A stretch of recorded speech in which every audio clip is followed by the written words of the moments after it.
And here we are once again. How everybody doing? I am G, the seeker of truth, and this is Spiritual State. And yes, your spirit is at stake. We are in our Bible breakdown.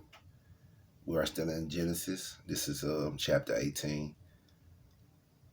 Just the overview of chapter 17. God told Abram, which name was changed to Abraham, changed Sarai name to Sarah, and told Abraham that Sarah was going to bear him a child. Abraham found this to be funny. He felt like laughing and saying, how is Sarah, being in her old age, going to bear a child? And God told him that not only was Sarah going to bear him a child, but the child that she was going to bear was going to be a boy, and his name was going to be Isaac, and he was going to be before Ishmael, which was the child given unto Abram by Hagar, which was Sarah's handmaiden. The covenant was made with Abraham, and the circumcision was in place as a sign of the covenant between God and Abraham. I also came to the understanding there were slaves before. The children of Egypt, there were slaves. And we already went over that in 1727 with and all the men of his house born in the house and bought with money of the stranger were circumcised with him. So you can argue with that fact. I ain't gonna argue with you about it. So, like we do, we finna get into chapter 18. So let's go. And the Lord appeared unto him in the plains of Mamre, and he sat in the tent door in the heat of the day. And he lifted up his eyes and looked, and lo, there 3 men stood by him. And when he saw them, he ran to meet them from the tent door, and bowed himself toward the ground, and said, My Lord, if now I have found favor in thy sight, pass not away, I pray thee, from thy servant. Let a little water, I pray you, be fetched, and wash your feet, and rest yourselves under the tree. And I will fetch a morsel of bread and comfort ye your hearts. After that ye shall pass on, for therefore are ye come to your servant. And they said, So do as thou hast said. Now, the word tell you, and we're going to get to it. We haven't got to it yet, but I know plenty of you have heard it, maybe. I'm hoping that you have. But beware when entertaining strangers, because you could be entertaining the angel unknowingly. Now, it say the Lord appeared unto him in the plains. But it say the Lord appeared, say, with 3 strangers, 3 men stood by him. Now, it take a person that's deeply connected spiritually to understand when you are in the presence of God. Right? And what did he do? He bowed himself to him. And then told him to come, please stay. But what we do when we meet a stranger today? I don't know, dude. I don't know her. You don't know. But that could be an angel.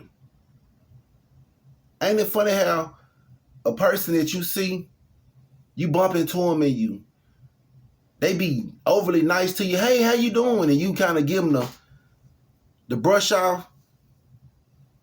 But you later on, when you get in your car, you think about, like, I could have at least spoke if I see them again, you know.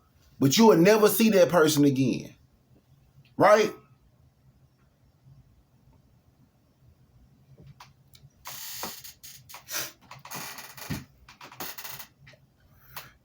Verse 6. And Abraham hastened into the tent unto Sarah and said, Make ready quickly 3 measures of fine meal, knead it, and make cakes upon the hearth. And Abraham ran unto the herd and fetched the calf tender and good, excuse me, and gave it unto a young man, and he hastened to dress it. And he took butter and milk and the calf which he had dressed and set it before them. And he stood by them under the tree, and they did eat. And they said unto him, Where is Sarah thy wife? And he said, Behold, in the tent. Now, I want to stop right here just to point out a couple of things. You see the way that Abram brought them in, how he welcomed them, how he greeted them, his hospitality. Come in, sit. Sarah, go find the best.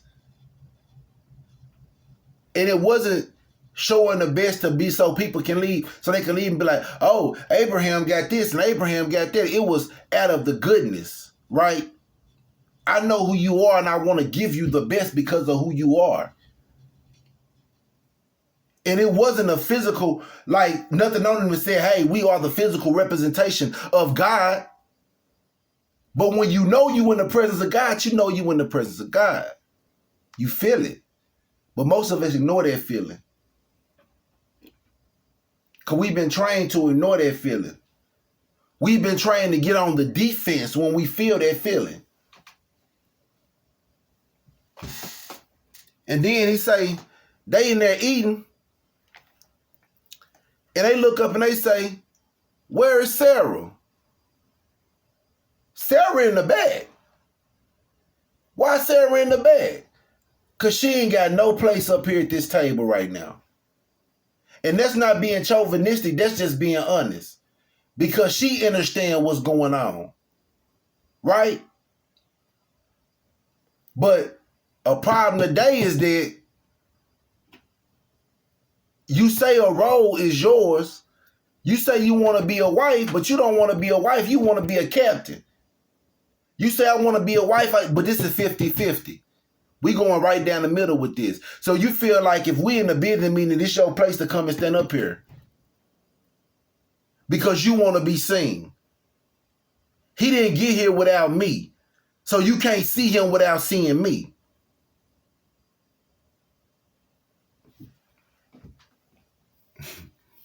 Sarah was in the back. She done as her husband asked her to do. She prepared the meal. They ate. They was full. Where is Sarah? And he said, I will certainly return unto thee according to the time of life. And lo, Sarah, thy wife, shall have a son. And Sarah heard it in the tent door, which was behind him. That was verse 10. 11. Now Abraham and Sarah were old and well stricken in age, and it ceased to be with Sarah after the manner of women. Therefore Sarah laughed within herself, saying, after I am waxed old, shall I have pleasure, my Lord being old also. And the Lord, now, let's go back to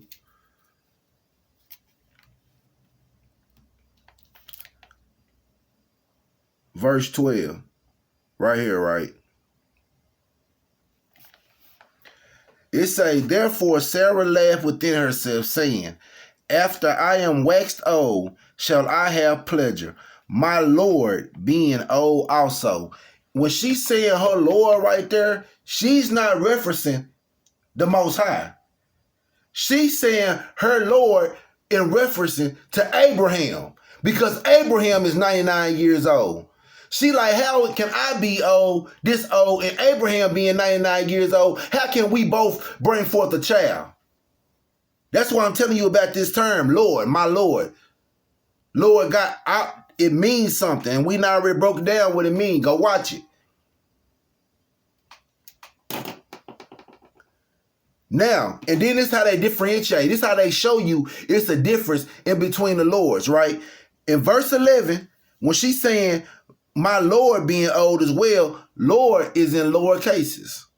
Now, verse 13, and the Lord in all capital letters, right there, said unto Abraham, wherefore did Sarah laugh, saying, shall I am of surety bear a child which am old? That Lord is in referencing to the Most High. It's saying that God said it to Abraham. Sarah in there laughing, talking about some, How's she gonna bear a child because she old? And that's these words, right?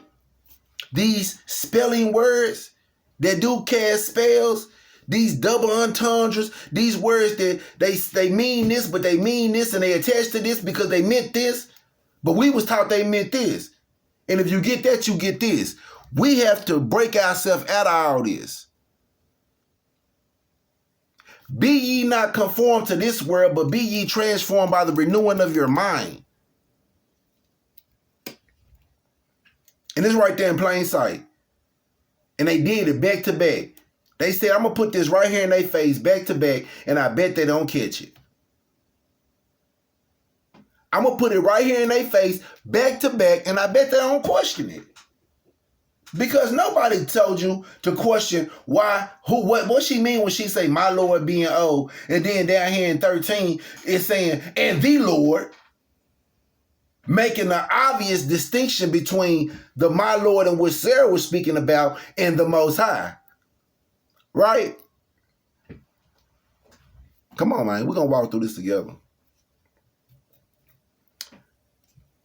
This is still the Most High speaking to Abraham because he heard Sarah's thoughts. Verse 14. Is anything too hard for the Lord? At the time appointed, I will return unto thee according to the time of life, and Sarah shall have a son. Then Sarah denied, saying, I laugh not, for she was afraid. And he said, Nay, but thou did laugh. The woman knows she laughed. She knows she questioned God, and God called out about it, and then what she do? She lied. So I wasn't laughing. Huh? God said, oh yeah, you did laugh.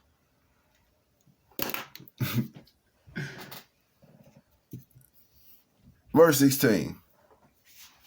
And the men rose up from thence and looked toward Sodom, and Abraham went with them to bring them on the way. And the Lord said, shall I hide from Abraham that thing which I do?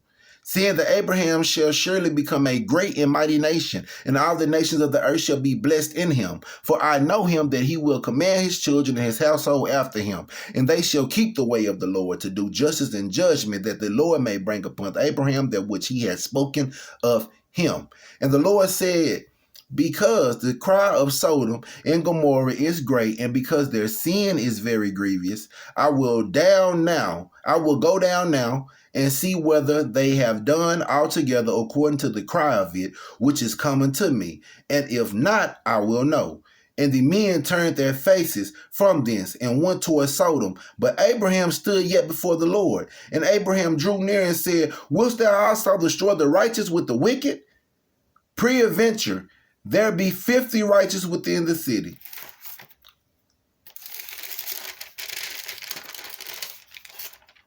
If there be 50 righteous within the city, wilt thou also destroy and not spare the place for the 50 righteous that are therein?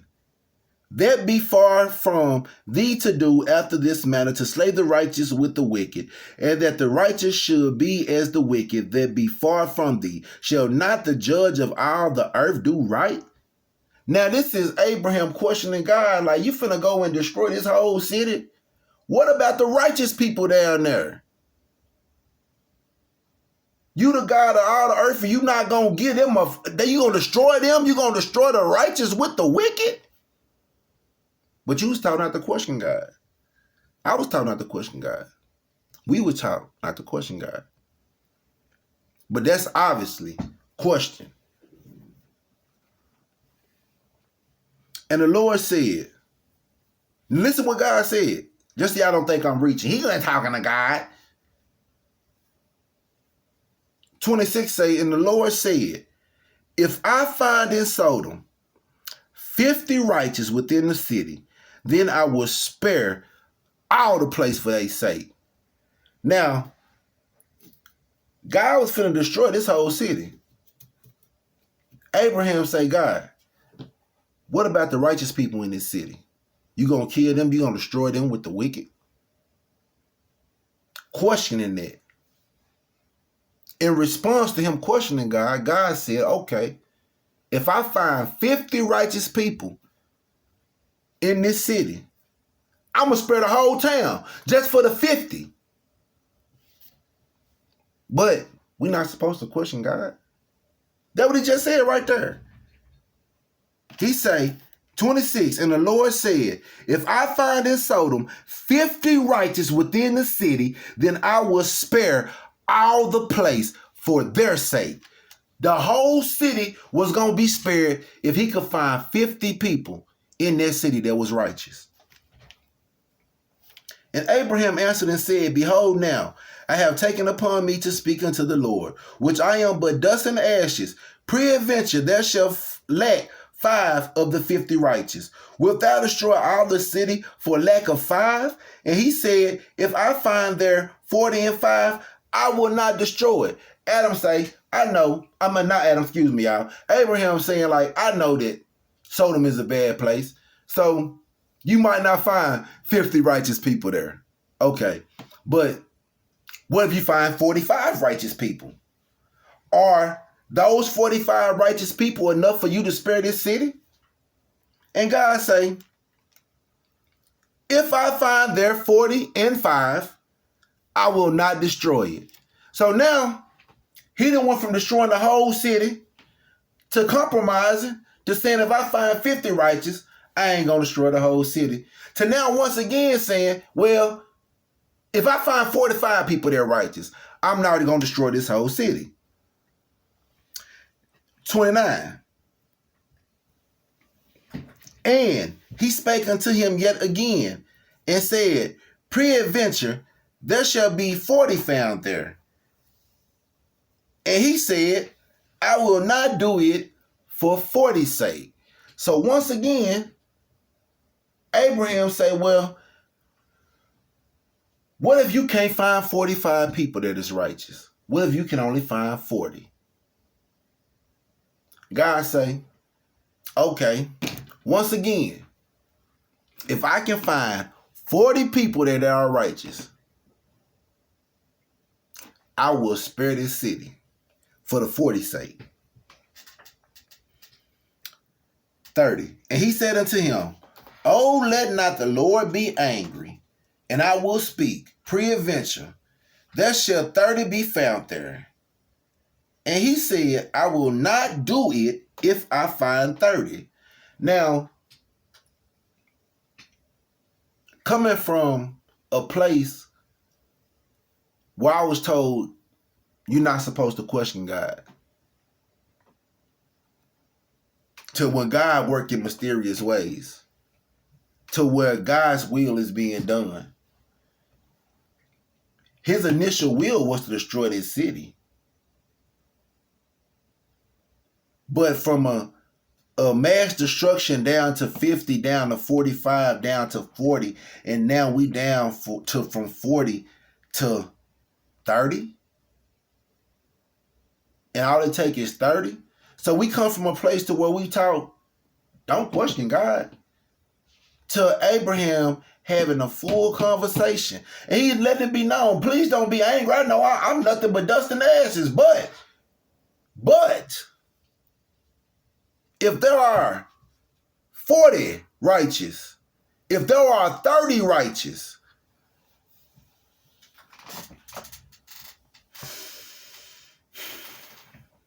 (31) And he said, behold now, I have taken upon me to speak unto the Lord. Peradventure, there shall be 20 found there. And he said, I will not destroy it for 20's sake. And he said, oh, let not the Lord be angry, and I will speak yet but this once. Peradventure, 10 shall be found there. And he said, I will not destroy it for 10's sake. And the Lord went his way as soon as he had left communing with Abraham, and Abraham returned unto his place.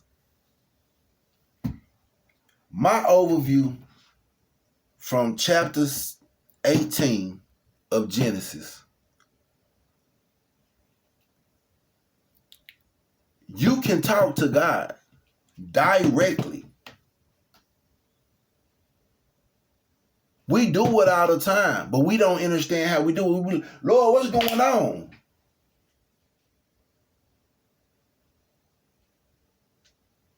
But to have a conversation this lengthy, this audible between you and the Most High, to where the intention was to destroy a city, and it went from destroying the whole city to finding 50 righteous. And it went from finding 50 righteous to 45. And it went from 45 to 40. And it went from 40 to 30. And then it went from 30 to 20. And it went from 20 to 10.